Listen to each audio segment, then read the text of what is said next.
Welcome to the CMR audio project.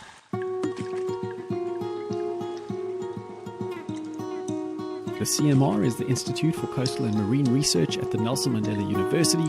I'm David, or Dave if you prefer, and today's guest is Professor Mandy Lombard. Our interview went on for a little longer than the 30 minutes I'm generally aiming for here, but there's some good stuff in there, so I'm keeping it. Mandy occupies the research chair for marine spatial planning. I asked her to talk about herself and marine spatial planning. She does both of those things pretty early on in the interview. I also threw some challenging questions her way, and she was happy to answer them. Thank you, Mandy.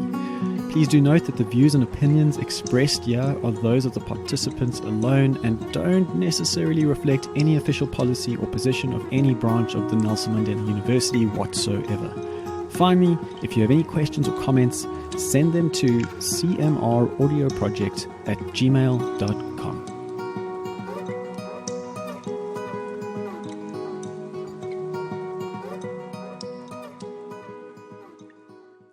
Professor Lombard.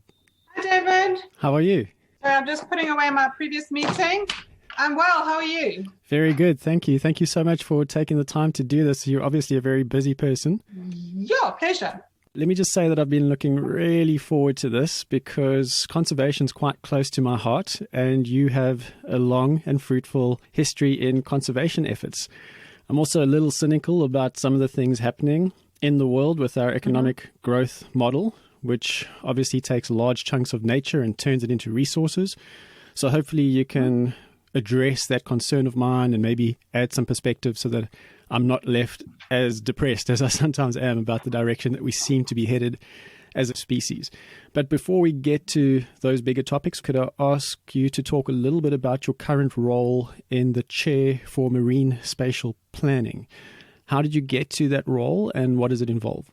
Okay, so as you said, my career has been in conservation. I started off in terrestrial conservation and moved into marine conservation in 2004. And from there on, I worked as a consultant for about 20 years, 18 years, doing conservation contracts, but also working mainly with academia. I was a closet academic at that time. Now I'm actually an employed academic, come out of the closet, and I'm right there with a job. The Marine Spatial Planning Chair came up in 2016. It's funded by government. They put out a call for women scientists to apply because the then Minister, Naledi Pandor, of Department of Science and Technology wanted to increase the representation of women. So they had a call.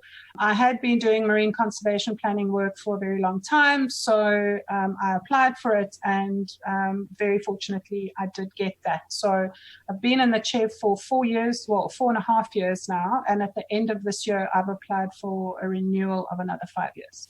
And what happens under the chair? So I supervise students, I do the 50% admin, I do a lot of proposal writing to raise research grants. I've been helping Dr. Snow to build the CMR up into a transdisciplinary institute, and that takes a lot of time and conversations. And then my research projects span deepwater canyons through to coastal areas. We do mostly decision-making and conservation planning analyses, so mostly spatial analyses. But we've started working with temporal data now, so we are combining space and time in scenario planning. So trying to scenario plan our way out of this desperate future that you think you see into something that might be a bit more promising. So working with the decision makers to bring science into policy. How did you get into this? Your background as a child, were you outdoors a lot? What was your passion that took you into this, or did you fall into it like a lot of academics do in their trajectories? I grew up in Namibia, between the coast and a farm. My dad was a farmer and a fisherman. I grew up very much connected to nature and in nature. Yeah, I guess just hanging out in the sea and hanging out in the bush, those are my comfort zones. I prefer those environments to built environments. I prefer animals to people. So I guess it was kind of natural that I went into a conservation field. I was 12 when I knew I was going to be a marine biologist one day, and I was snorkeling in the Seychelles. My dad was on a business trip, and so I went with. And I was 12 years old and I snorkeled alone. And I thought, what are all these things that I'm seeing? I don't recognize them. They're not plants. They're not animals. What are they? And they were corals and sponges, but I didn't know that. And so I vowed to find out. And yeah, from that day forwards, I was never going to be anything else than, a marine biologist when I was big. Yeah, so I became one. So you followed your passion? Absolutely, 100%. Good to hear it. So let's assume I've never heard of marine spatial planning before. And I've just heard the phrase, and I'm saying, marine what? What's that about? Could you bring it back down to basics for me? Well, I'll share with you a little nugget. When the chair was advertised, I had to go and Google it. Because what I did was marine conservation planning, and marine spatial planning is much broader. So what it is if you try to think of land use, terrestrial land use, so we all live on the land, and we live either in cities or on farms or small holdings or somewhere or other. And there's a zonation of what we can do there. So I live in a rural area at the moment, and it's zoned agriculture. And, somebody else might live in a city and it's zoned suburb or whatever it is.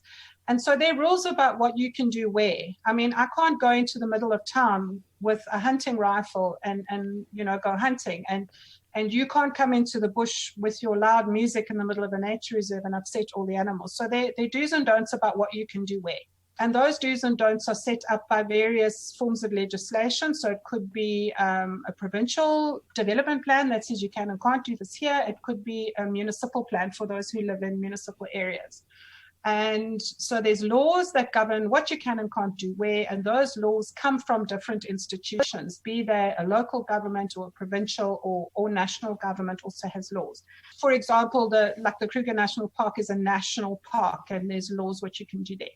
So now if you move into the sea, marine spatial planning takes that sort of land use planning concept, and it says we're going to have rules about what you can and can't do where in the sea.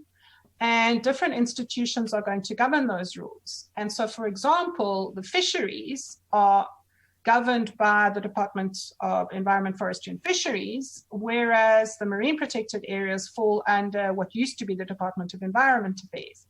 And so there's different parts of government, different forms of legislation that govern different things that you can do. But because the sea is not owned spatially, it's not cut up, like land is cut up and there's ownership over land, like you might own your farm or your property. It's not the same in the sea. And so that makes it actually quite complex and complicated to manage. And as you move away from the coast, you can be in the 12 nautical mile zone where there's certain rules, and then you can be in the area outside that, but still within the country's waters, different rules. And then you get into the high seas, and then there's a whole bunch of no rules. So the governance of who can do where in the ocean is actually a lot more complicated than it is on land. And a lot of the resources in the sea move. So on land, if you're planting your protea plantation here, it's here. But in the sea, the fish that you're fishing would be moving. A lot of the fish move. And some fish are reef fish and they stay on reefs. But there's a lot of the species that we catch and have a high catch of move around. So that might just allow you to start thinking about how complicated this might actually be. And it came about because of the increased use of the ocean. So there's more and more interest in mining for minerals and for oil and gas. There's more and more interest in fishing because we need more food, because there are more people. There's more and more interest in tourism and mariculture. So with all of these things, suddenly, because of the so-called blue economy that we have to now pursue, there's a lot of interest and therefore a lot of competition and a lot of potential impact. So that's why we figured we needed to do something sensible. So you've mentioned government, bureaucracy, municipalities are no doubt involved, all sorts of laws and regulations, private entities, I imagine. It sounds like a massive, impossible can of worms. How do you get anything done? Yes. You start small. So the world operates in different levels. So the United Nations Environment Program has got, and UNESCO, they've got their 10 steps to best practice. And countries have got different country plans for MSP. But what we've done at NMU is we've bitten off Algoa Bay as our study area, and we said, let's start here. Let's grapple with all of these different issues. Let's grapple with the stakeholders, all the different land uses. Let's develop some models. Let's train some students. Let's create some excitement and interest around marine spatial planning. And let's develop what we are calling the Algoa Bay best practice, which we hope will be very relevant for other developing countries, because it's the developed world that came up with MSP to start with.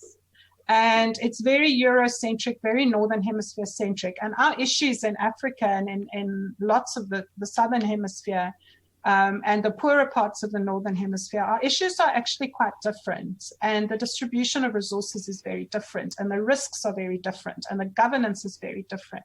So we've wanted to tackle MSP very much from a developing nation's point of view. And we've been very mindful of that as we step through our process.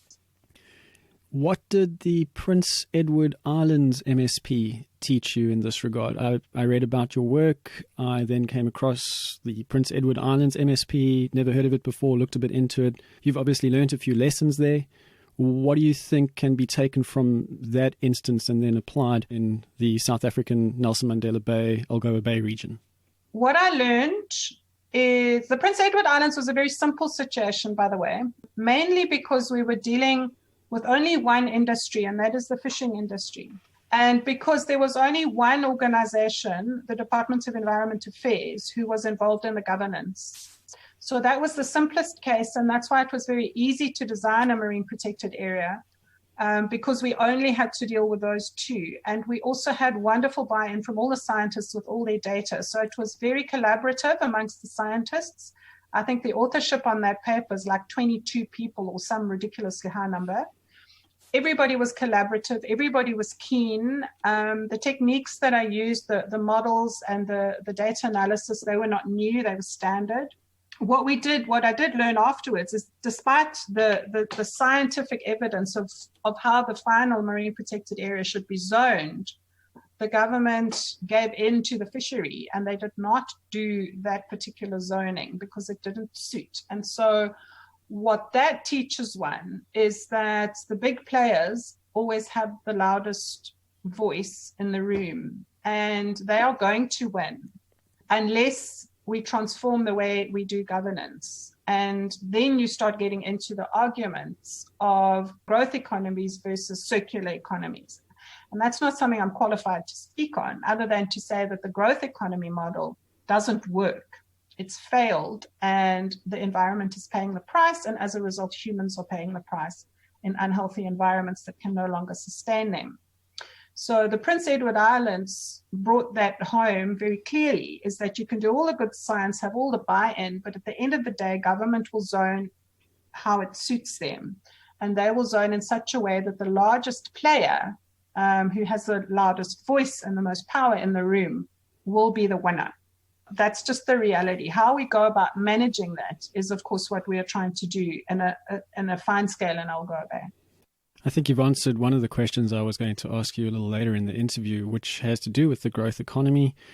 We keep extracting so-called resources from nature. It seems like the economic potential, that's the phrase that stood out in one of the projects that I think you were involved in. I won't name the project, but the phrase was unlocking the economic potential of South Africa's oceans. Now, my own research into ecology based on a philosophical background is that the economic growth model, as you've said, is disastrous for any conservation or ecology efforts.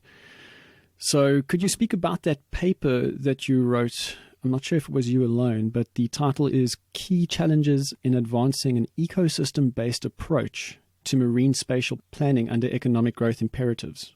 Okay, so in a nutshell, that phrase, unlocking the economic potential, is the Operation Phakisa, which is a government plan which is supposed to be addressing the National Development Plan. So a part of the National Development Plan says, we have to increase economic activity in the country, and, we've messed up the land, now let's go look at the sea. I mean, that's sort of pretty much what we're doing in reality. And of course, that comes on a history of the unfair distribution of resources in South Africa. But South Africa is not unique in this way. Every single country in the world, there's an unfair distribution of resources.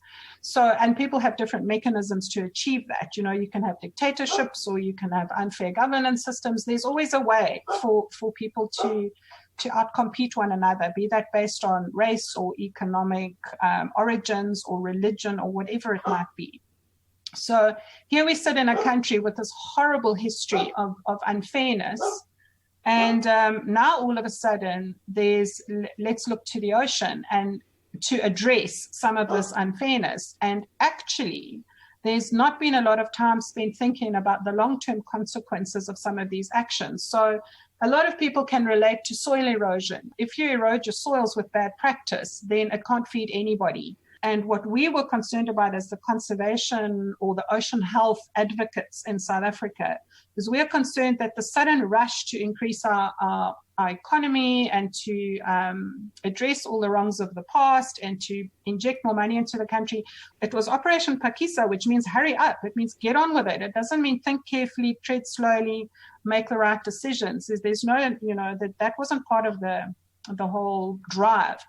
And there were some very unrealistic numbers put out there and high expectations around what the ocean's economy was going to deliver in terms of products, in terms of jobs, in terms of opportunities. Nobody could provide any kind of realistic measures around that. And then, of course, we were at that time in 10 years of very difficult rule. And so there was great concern that Operation Phakisa was just going to be captured. There was going to be this resource capture by certain parts of government. And so there was huge concern about this. And it was during that time that the Marine Spatial Planning Act was being developed. So again, the oceans advocates got together and we were like, guys, how do we address this new act that's coming out? How do we ensure sustainability? How do we make sure vulnerable communities are not even more vulnerable after all of these terrible things have happened to our ocean? So there's an understanding that we need to move slowly, carefully, and thinkingly, and that we need to make decisions that are good in the long term, not just for the short term. And a lot of the oil and gas, you can look around the world, wherever oil and gas has come in, it's got a 10-year window where certain individuals benefits do not flow to the communities who then deal with the negative impacts of that particular activity. The money goes offshore. The detrimental things are left behind, the benefactors leave. That's the oil and gas model. And it can be also true for a lot of aquaculture and a lot of other things.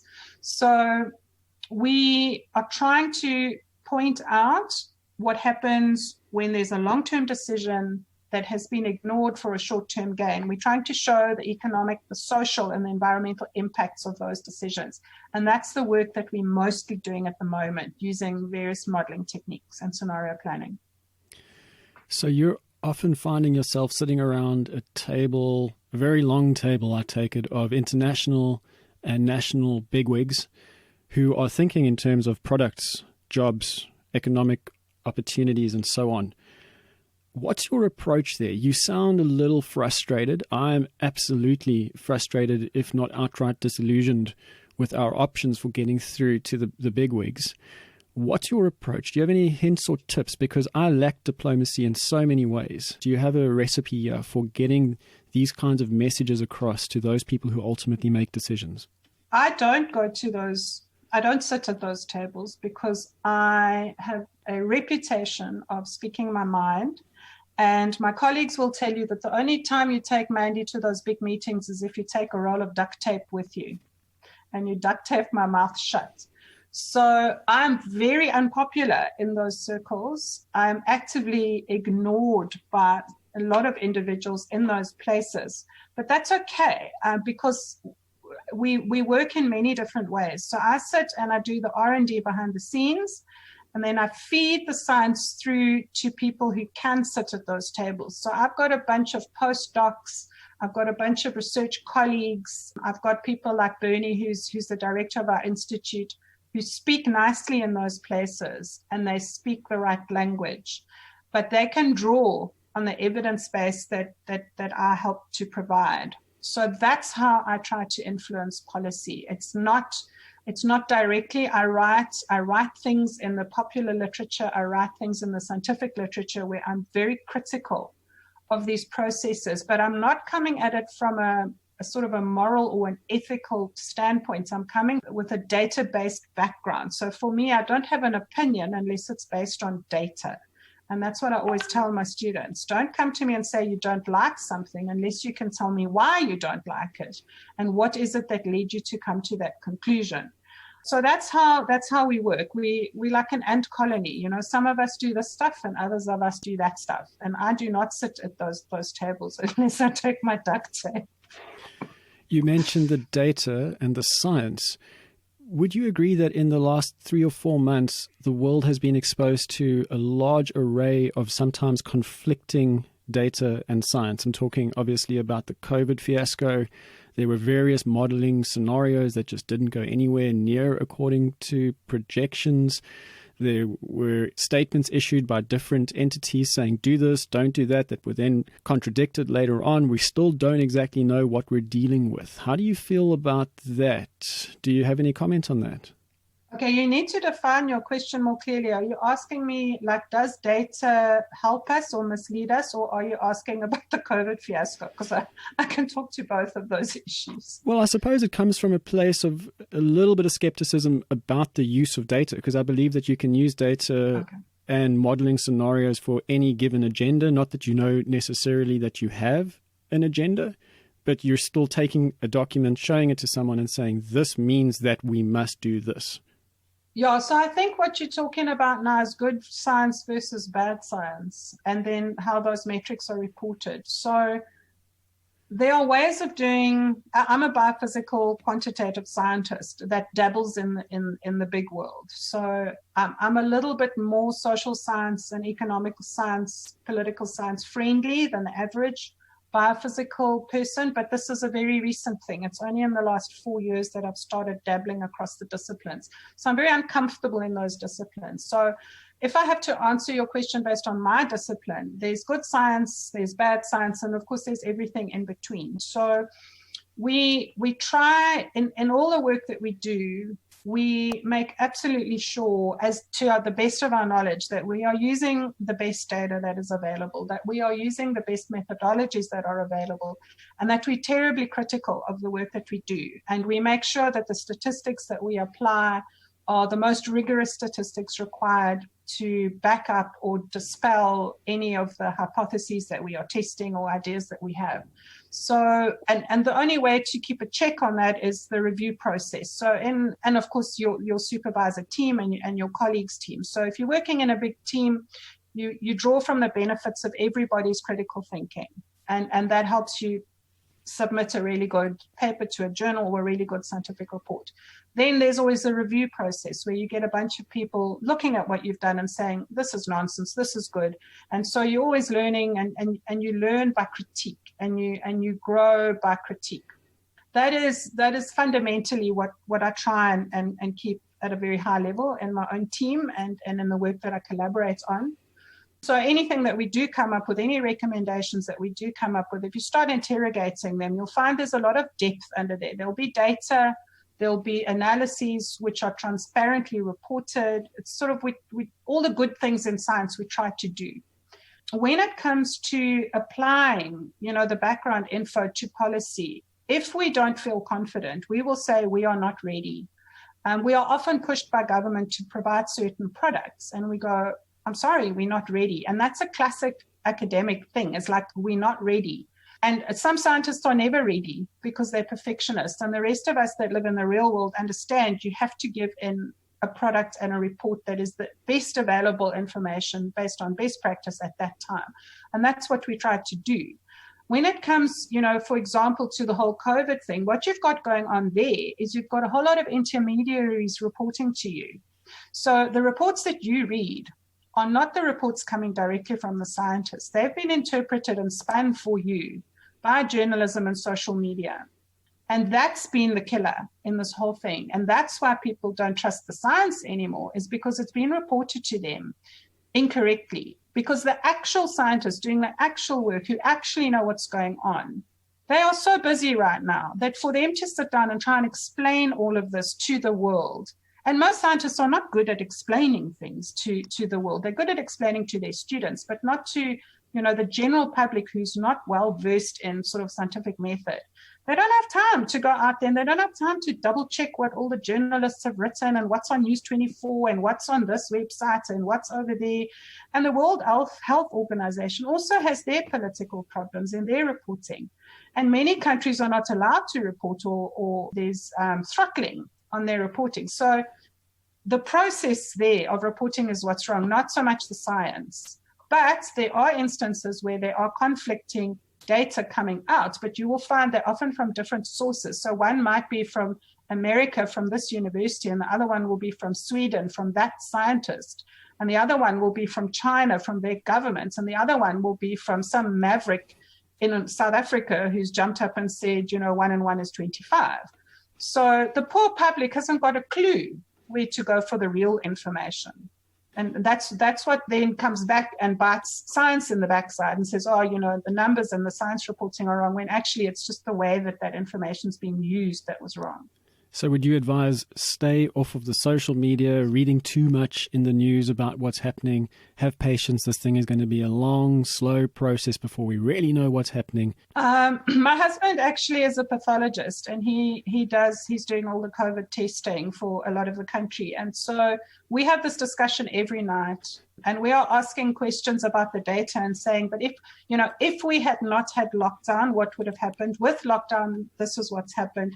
This is what would have happened to deaths from normal influenza. This is what's happened to, all of those discussions. We have them every night.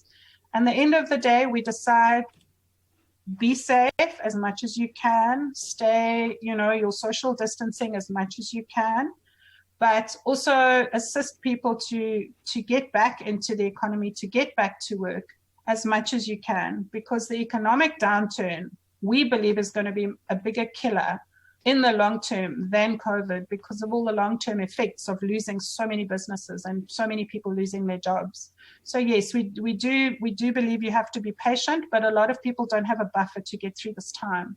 And so we are personally doing everything we can to help those particular people and those families that are around us that don't have a buffer.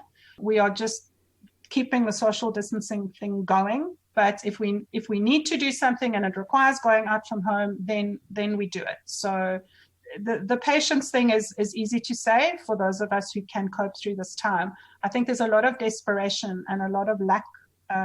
There's the impatience is now, it's like life or death for so many people, that to tell them to be patient is very hard, because there's, what are you offering them instead, and that's why, we're a lawless bunch to start with, us South Africans. So now it's like, let's just carry on as normal, because we're all, we're going to die of an economic slump anyway, so let's just get out there. And I completely understand that.